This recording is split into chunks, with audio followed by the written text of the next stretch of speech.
नमस्कार, अभिवादन स्वीकार कीजिए।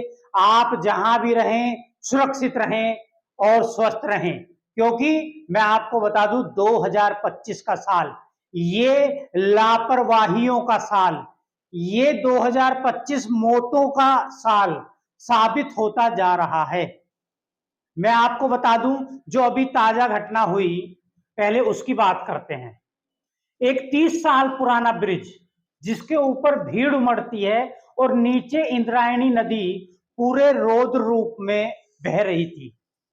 और ये 30 साल पुराना जो पुल है, इसके ऊपर लोग सेल्फी लेने के लिए, और ये एक तरीके से पिकनिक स्पॉट, एक टूरिस्ट स्पॉट जो है वो बन चुका था। और मैं आपको बता दूं, इसके ऊपर जिस समय भीड़ थी उसी समय भारी बहाव और हवा के झोंके से ये पूरा जो है पुल ढह गया। अब जो सीएम है महाराष्ट्र के फडणवीस जी, उन्होंने 5-5 लाख रुपए जो इस हादसे में मर गए हैं उनको आर्थिक सहायता देने की घोषणा की है। अब घोषणा तो की है आपने, लेकिन कहीं ना कहीं हादसों से सीख नहीं ली जा रही है। केवल मौत होने के बाद और चंद रुपयों में उस मौत को ये सरकार खरीद लेती है, यानी कि आपकी मौत की बोली लगा दी जाती है। लेकिन सिस्टम के अंदर जो भ्रष्टाचार और खराबी चल रही है उसका कोई सर्जरी करने को तैयार नहीं है, क्योंकि यहां सरकार की किरकिरी हो जाएगी। इसलिए सरकार कोई भी चीज ये नहीं चाहती कि जो ठीक रहा है वो उसके ऊपर फूटे। तो ये जो पुल है ये 30 साल पुराना पुल था, और प्रशासन शासन को पता है कि पुल पुराना हो चुका है और फिर भी इसके ऊपर लोगों को जाने दिया जाता है। और ये इतिहास गवाह है, पहले भी ऐसी घटनाएं हो चुकी हैं। अब इसमें 4 लोगों की मृत्यु हो गई और 51 लोग जो हैं वो घायल हुए हैं। अभी आने वाले समय में और पता चलेगा कि क्या मौतों का आंकड़ा बढ़ सकता है। लेकिन कहीं ना कहीं ये जो घटनाएं एक के बाद एक हो रही हैं, ये पूरा सिस्टम फेलियर है सारी सरकारों का। यदि राज्य स्तर पर सिस्टम फेल है तो राज्य में घटनाएं हो रही हैं, यदि अंतरराष्ट्रीय लेवल पर या राष्ट्रीय लेवल पर घटनाएं हो रही हैं तो उसमें जो राष्ट्रीय लेवल की सरकार है, केंद्र सरकार, वो फेल हो रही है।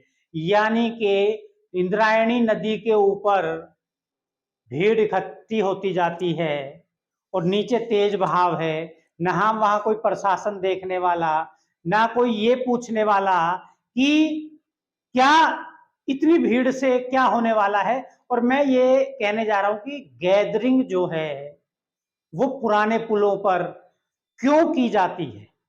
सरकारों को पता है कि पहले भी हादसे हो चुके हैं, और आप देख रहे हो कुंभ में हादसा, नई दिल्ली रेलवे स्टेशन पर हादसा, केदारनाथ में हेलीकॉप्टर हादसा, और आपने देख लिया बेंगलुरु में जो भीड़ उमड़ी उसमें हादसा भगदड़ में, और अहमदाबाद का प्लेन क्रैश जो हुआ है ये हादसा, पहलगांव का हादसा। तो मैं ये कह रहा हूं कि इन मौतों का, और मुंबई में जो ट्रेन पटरी से उतरी जिसमें 4 लोग मारे गए और कुछ घायल हुए हैं, तो इन मौतों का जिम्मेदार कौन है? तो इन मौतों का जिम्मेदार आपको भी पता है कौन है, लेकिन वो जो जिम्मेदार लोग हैं वो जिम्मेदारी लेने से बचते हैं और मलाई खाने का शौक रखते हैं कि मलाई खाइए और बस बाकी जनता गई भाड़ में। आपने देखा कि अमित शाह ने खुले मन से बोल दिया कि जो अहमदाबाद घटना हुई है, जो प्लेन क्रैश हुई है, तो ऐसे हादसे एक्सीडेंट होते रहते हैं। क्या एक गृह मंत्री को ये बात बोलनी चाहिए? गृह मंत्री को कहना चाहिए था कि इसकी जांच होगी और इसमें यदि कोई घटना का जिम्मेदार व्यक्ति पाया जाएगा तो उसके खिलाफ कार्रवाई की जाएगी।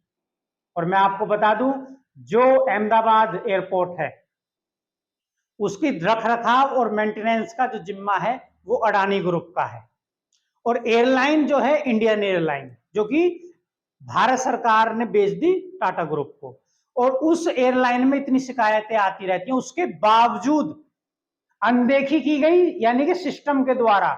और ऐसी एयरलाइनों को बैन क्यों नहीं किया जाता है? क्योंकि बैन करेंगे तो उद्योगपति जो जिनकी गोद में सरकार बैठी हुई है उनको नुकसान होगा। तो सरकार कभी नहीं चाहेगी कि उन उद्योगपतियों को नुकसान हो। तो सबसे पहले तो अडानी ग्रुप से ये मेंटेनेंस का जो सिस्टम था ये छीनना चाहिए। दूसरा, जो एयरलाइन है इस एयरलाइन को बंद कर देना चाहिए, एयर इंडिया को।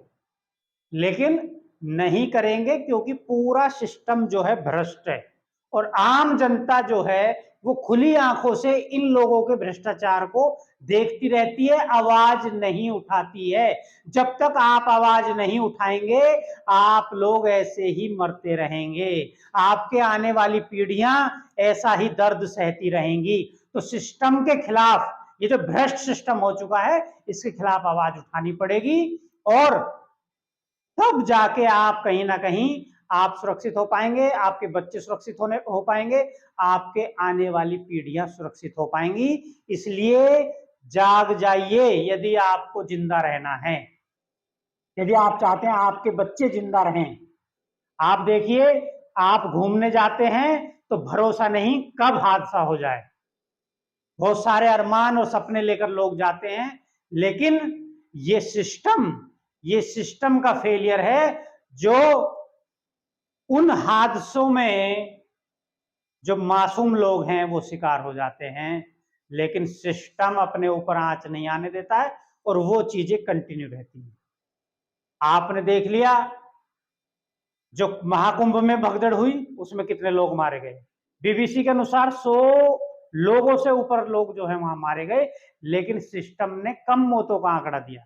अभी तक कोई आंकड़ा नहीं दिया है क्योंकि अपनी किरकिरी ना हो जाए।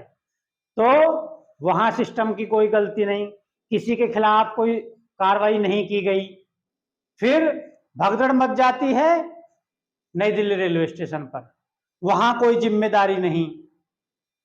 पहलगांव में कोई जिम्मेदारी नहीं, जहां 2000 लोग एक पिकनिक स्पॉट पर इकट्ठे हो रहे हैं, वहां सिक्योरिटी के नाम पर जीरो, इंटेलिजेंस के नाम पर जीरो। लेकिन यहां के नेता मलाई खाने से मतलब जिम्मेदारी नहीं लेनी है। जो अधिकारी हैं उनको कोई जिम्मेदारी नहीं लेनी है। यानी कि आप हादसों पे हादसे गिनते चले जाएंगे लेकिन हादसे कम नहीं होंगे। और 2025 में जो महाकुंभ से हादसे शुरू हुए हैं वो होते ही जा रहे हैं।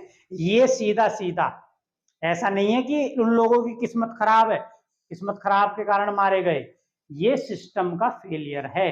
जो सिस्टम के अंदर भ्रष्टाचार चल रहा है उसका जो नुकसान है वो सीधा सीधा जनता को उठाना पड़ रहा है। और ये जनता है, जनता जागने को तैयार नहीं है, तो जनता को जागना पड़ेगा। और ये पूरा सिस्टम जो है इसका यदि कोई सर्जरी कर सकता है तो वो जनता ही कर सकती है। इस सिस्टम को हटाइए और नया सिस्टम लाइए। समझने वाले समझ गए होंगे। इन्हीं शब्दों के साथ मैं विदा लेना चाहूंगा आपसे। और जहां रहें सुरक्षित रहें। चैनल को सब्सक्राइब जरूर कर लेना जिससे कि आने वाले समय में हम आपको जागरूक करते रहें। जागरूकता सबसे बड़ी चीज है। और दूसरा, जो अंदर की खबरें हैं राजनीति की वो हम आप तक पहुंचा सकें। हमारी जो संवेदनाएं हैं, श्रद्धांजलि हैं, जो इन हादसों में लोग मारे गए हैं उनको हमारी मौलिक भारत की तरफ से बहुत बहुत श्रद्धांजलि है। लेकिन इस सिस्टम का इलाज करना पड़ेगा। इन्हीं शब्दों के साथ जय हिंद, जय भारत।